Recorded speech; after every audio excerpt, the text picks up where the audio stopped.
Here to keep you informed. The ad was purchased by a group known for its liberal bias, and we hope you won't buy into the hysteria and hype.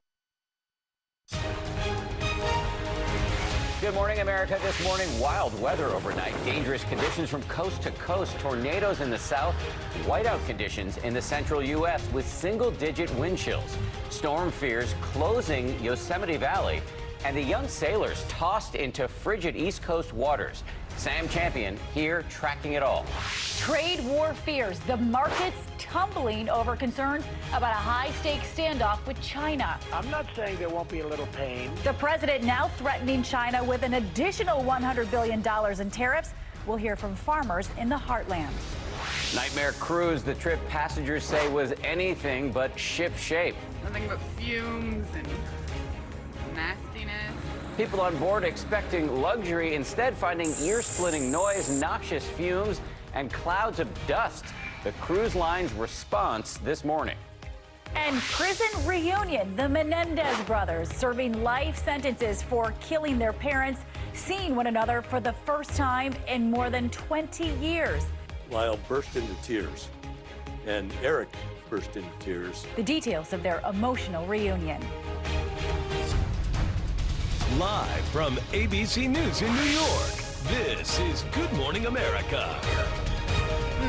Good morning, and let's get right to our top story, the seemingly endless winter. Not that we're bitter about it. Not at all. It's April 7th, though. You'd think it'd be not too much to ask to be able to put your winter coats away at this point. But nope, look at the map. It appears to be sparing no one. We've got trouble on both sides of the country.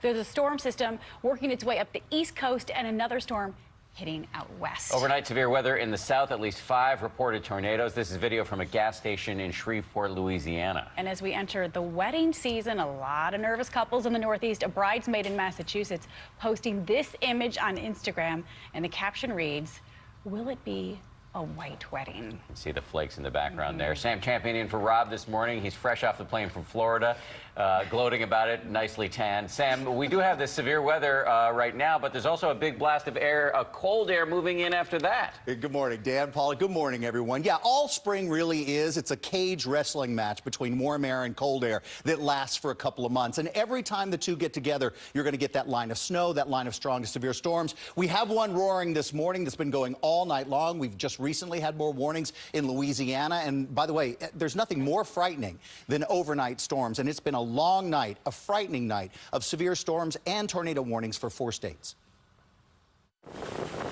Overnight, torrential rains and 5 reports of tornadoes from Texas to Mississippi. In Louisiana, outside Shreveport, this was the scene after a reported tornado touched down there. This shed destroyed and thrown all across the highway. The winds wrenching this roof right from the house. This gas station destroyed its roof across the street. Down power lines throughout the town. Crews working through the night to restore service. In Texas, it's the hail, up to 3 inches in diameter. It's the size of the feathers lost. This person finding hail as large as her hand. And in Mississippi, severe storms across the state. This tree toppled by lightning and rain flooding the streets. And there is wintry weather. Whiteout conditions making roads nearly impossible to navigate in South Dakota. Yosemite even closing the park ahead of time in anticipation of flooding rain. And in Massachusetts, strong winds causing 3 boats from a high school sailing team to capsize. All students were rescued. Now, we've told you there's a lot of weather to keep up with today, but let's talk about the most intense weather this morning, and that's this line of storms through the south that goes all the way to the East Coast today. So let's put it in motion. You can see New Orleans all the way through Mobile, Dothan, Alabama, Atlanta. You're probably getting some of that action as well. This pushes into Jacksonville, Tampa, even into Savannah as that low moves offshore. That low will bring rain as far north, probably as that Richmond Ocean City area before it pulls out. But notice it does not become a nor'easter, so it just exits. The chance for some strong to severe storms are in this golden flashing area from Wilmington to Jacksonville to Tallahassee this morning. We will cover this outbreak of cold air, yes, another one, and all the weather in the west this morning when we come back. Oh, jeez. That map is just a mess. We'll check in with you in a couple minutes. Doesn't he look Sam. good though with the tan from Florida this week? Yes, he does it all with a smile on his face. There, he's walking out of frame. There we go. Thanks, Sam. We do want to move on now to the major political headlines of the morning, and we start with fears of a trade war with China that are wreaking havoc on the stock market. With China saying it will match America's proposed tariffs, President Trump is saying things may get worse before they get better. ABC's Tara Palmieri is in Washington with more. Tara, good morning to you. Good morning, Dan and Paula. That's right. The markets were hanging on Trump's every tweet. Wall Street and even some of the president's closest aides have been trying to figure out if these threats are just his tough negotiating style or real policy. Markets around the world tumbling after President Trump's high-stakes standoff with China. The Dow dropping by more than 550 points as President Trump and Chinese President Xi engage in a tit-for-tat over tariffs. I'm not saying there won't be a little pain, but the market's gone up 40%, 42%, so we might lose a little bit of it. Trump selling short-term pain for the long-term gain of a more balanced trade relationship with China. Trump igniting a potential trade war with one of the world's largest economies when he announced $50 billion in tariffs on Chinese goods. This is a big switch from back in September. President Xi and I discussed improving our economic relationship. We want a vibrant trade relationship with China. Beijing quickly retaliated with $50 billion in tariffs on U.S. goods, hitting American manufacturers and farmers. In Iowa, this corn and soy farmer told ABC's Martha Raddatz he's hopeful that Trump and Xi will reach a deal before the tariffs go into effect. Certainly with the tariffs that have been proposed, it could mean, could mean some large risks. I don't want to say losses, but it can mean it's money. It certainly could. These tariffs certainly won't be helpful. Not backing down, Trump now threatening China with $100 billion more in tariffs. Does the president think that trade wars are easy to win? Is that still his view? I think the president feels like if he is in charge of those negotiations, absolutely. His economic advisors seeking to lower the heat. We're not running a trade war, so nothing's happened. Nothing's been executed. But admitting there is the potential of a trade war. Wall Street and Main Street on edge. If these policies were to take effect, the retaliation, at what point does it end? Now, Beijing has signaled that it's unlikely to crumble under pressure. A spokesperson for Chinese Ministry of Commerce said they're prepared to hit back, quote, forcefully and without hesitation.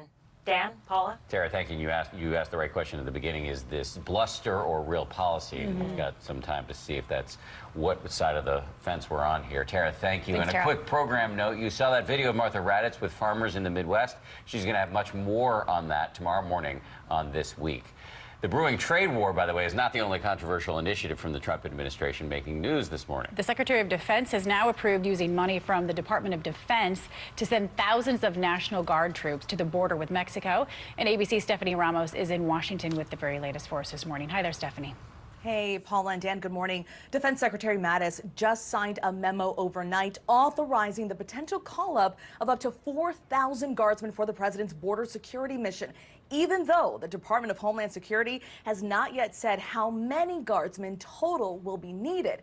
Texas, which already has 100 guardsmen along the U.S.-Mexico border, is sending an additional 150 National Guardsmen. Arizona plans to send 150 of its guardsmen next week. Now, the governors of California and New Mexico have not yet formally announced any troops for this mission. It was just on Wednesday that President Trump signed a proclamation to work with governors to send National Guard troops to the U.S.-Mexico border. Paula, Dan? And these troops, up to 4,000, they're going to be unarmed, by the way. They're coming from individual states, Stephanie, but who's going to foot the bill? The federal government? Absolutely. As of right now, guardsmen will be paid by the federal government. It's still unclear how long Trump's deployments will last, but the president says he wants troops in place until the border wall is built.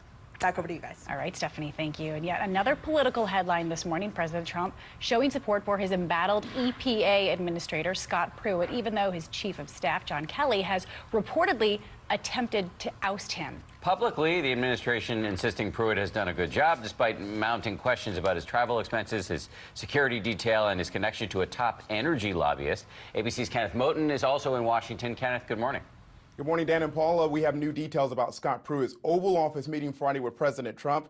The AP reporting the head of the EPA was reportedly making the case for why he shouldn't be fired. Ethics watchdogs may be paying close attention to Pruitt, but it appears for now he's got the backing of the man in charge. Overnight, new reports of embattled EPA Administrator Scott Pruitt's unprecedented spending. The Associated Press reporting that an EPA official who spoke anonymously for fear of retaliation says Pruitt's security costs, travel expenses plus pay totaled nearly $3 million. This news coming just hours after Pruitt met with President Trump in the Oval Office. The president thinks that he's done a good job on the purpose of carrying out the goals of the EPA. But the White House refuses to say if Pruitt is on the chopping block. Trump tweeting his support for the EPA chief, whom he said is totally under siege. Despite the president's tweet, ABC News has confirmed that his own chief of staff, John Kelly, believes Pruitt should go. The scrutiny magnified by this Fox News interview about top aides getting hefty pay raises. Why did you go around the president and the White House to give pay raises to 2 staffers? I did not. My staff did, and I found out about that yesterday and I changed it. But EPA officials telling ABC News that's not true. They say Pruitt knew about the raises and supported them. One aide received a nearly $57,000 increase.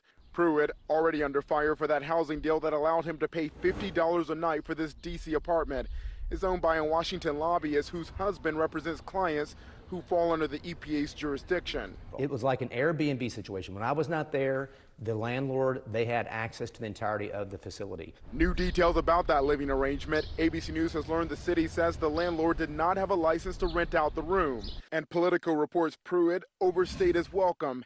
Landlords were so frustrated with their lingering tenant that they eventually pushed him out and changed their locks. That living arrangement is under scrutiny by the EPA's Inspector General and members of Congress. The EPA, which is already looking into Pruitt's travel, says security costs were high because Pruitt, the man responsible for rolling back a number of federal regulations, received unprecedented threats. Dan and Paula. Kenneth, thank you. Let's bring in Matt Dowd, our chief political analyst. He's in Texas this morning. Matt, good morning. So let's start with Pruitt. He has been arguing that this whole thing is an effort by the left to smear him. Do you buy that?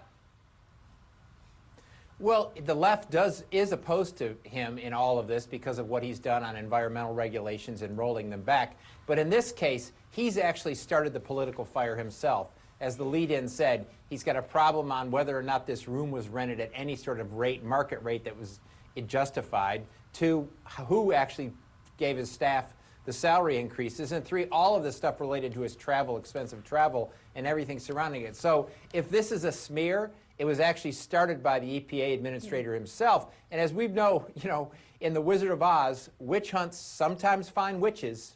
You certainly do. And there are calls from Democrats and Republicans for Pruitt to step down. I want to ask you about this possible trade war with China. So Trump has said it is not a trade war. Do you view what he said so far as just bluster, or do you legitimately think that he's ready to go toe-to-toe with China over these tariffs? Well, I take the president at his word, and I think he's already launched a series of tariffs around the world, especially on China. He's done this. He's now said he's going to do it some more. China's responded to this. The problem the president has in this is not only is it affecting the economy and the stock market, as we've seen over the last 10 days, but it's a political problem for the president. This is a problem the head of China doesn't have. The head of China doesn't have midterms he has to worry about. President Trump has midterms he has to worry about. And the way China is going about their tariff response in this, it is dramatically affecting those areas, especially in the Midwest and the Farm Belt, that Donald Trump has to depend on for his political upbringing in the course of the midterm. It's tricky business. Matt Dowd, we always appreciate your analysis on a Saturday morning. Thank you very much. We're going to move on to news outside the world of politics now. The UFC released new video overnight of the former reigning champ, Conor McGregor, violently attacking a bus filled with other fighters. Yeah, disturbing images. The new images coming out just hours after McGregor was arraigned, as you can see in a Brooklyn courtroom. And ABC's Adrian Bankert is here with the charges he's facing. And Adrian, the UFC is less than pleased with him. That's one way to put it, Paula. In fact, everybody's talking about this video. Arguably, UFC's biggest name, Conor McGregor, has relished in that nothing-to-lose spirit in his professional fights. It's exactly what has him possibly facing a different kind of title: criminal. Conor McGregor arrested, led out in handcuffs, and facing a judge, allegedly caught on camera in a destructive rampage at the Barclays Center in New York. This video now on the UFC website. In footage obtained by TMZ Sports, authorities say it appears to be the UFC champ seen violently tossing a handcart into the windows of a bus carrying other fighters. The glass shatters, cutting UFC's Mike Chiesa in the face. Whoa. Authorities say McGregor attempts to throw a metal railing at the bus. Another fighter with McGregor throws a chair and assaults an arena employee. McGregor turned himself in late Thursday, now facing 3 counts of assault, 1 count of criminal felony mischief. person who we had the dispute with or was arguing with was not injured. Reportedly, the outburst stems from bad blood between McGregor and a Russian fighter. McGregor's been known for his rage. The documentary, Notorious, shows the rise of the young fighter whose wins have led to multiple millions of dollars. UFC President Dana White calls Thursday's violence a disgrace. We as an organization need to make sure that this never happens again. Now, 3 of tonight's scheduled fights are now canceled after 2 athletes were injured by broken glass. And there was another fighter with the pack of men who accompanied McGregor in his tirade. He's out as well. So we will certainly hear more about this story. And he was stripped of his title just a couple of days ago before this incident. Prior to the incident, unrelated to this incident, but again, some type of beef between him and possibly some other fighters. Yeah, that video is incredible. All right, Adrian, thank you. Let's check the forecast yet again and get it back over to Sam. Sam, that video behind you looks like classic April. Yeah. No, it's a little different. Good morning, Dan, Paula. Good morning, everybody. Hey, let's talk about this a bit. We're going to show you a couple places where we've got some snow. My self-defensive headline is there's less snow on the board this weekend than there has been in the weekends past. How's that? But start with this in Massachusetts, where we're normally trying to push about 50 degrees plus and the temperatures, and we've got this cold air in place, so every little bit of moisture comes down in the form of snow. Paducah, Kentucky. Hello, hometown. Paducah, NWS says they got about almost an inch of snow, and that's the most snow they've had in April in 1971. Let's show you the cold air that opens up again over the next 3 mornings. We're just going to put it into motion. Watch how far south it goes. Oklahoma City, Little Rock, Houston, New Orleans in the 40s, Dothan, Alabama, 41. Then by the time you get into Monday morning, look at Boston. Wind chill of about 19 degrees. We're not done with this cold air yet. So we'll get a few warmer days that'll pop up periodically, but we're really in a chilly pattern. And with that cold air, here comes another run of snow, most of this Minneapolis, Rochester, into Des Moines. That's the weather around the nation. Here's what you can expect this morning. Minimal chances to see snow in the D.C. area today, but we're kicking things off with some lighter showers and falling temperatures. We should hit our daytime high pretty early on. Falling temperatures through this afternoon and under mostly cloudy skies. The chance for some rain and a little bit of a mix going to be mainly staying off to our south. As we wake up tomorrow morning, the bigger story is the cold. Temperatures going to be in the 20s to low 30s Sunday morning. Definitely want to make sure you have that winter jacket. West Coast, we've got you with rain, flooding, even some mudslides. All that's coming up in the next half hour. More good news. Yeah, something to look forward to. Thank you, Sam. Appreciate it. Let's send things over to Ron. And Ron, just some devastating news out of the hockey world. Yeah, that's right. We're going to begin with that fatal crash involving a bus carrying members of a junior hockey team. This happened in Canada. At least 14 people were killed and 14 others injured when the team bus was T-boned by a truck while the bus was on its way to a game in the province of Saskatchewan. 3 of those people on the bus in critical condition this morning. Investigators have not said what caused that truck to crash into the bus. In Southern California, a 49-year-old man is in custody this morning for allegedly setting off 2 explosive devices at a Sam's Club. One of those explosions caught on camera. This store security video shows the moment police say the 2 homemade bombs went off inside the Sam's Club in Ontario, California, east of Los Angeles. Shoppers running away as smoke filled the aisles. It wasn't like shaking, earth-shaking, big explosion, but it was like a low sound, like boom. Store employees managed to put out the small fires started by the explosions. No one was injured in the blast. Shortly afterwards, someone inside the store noticed this man, Hugo Gonzalez, acting suspiciously and called 911.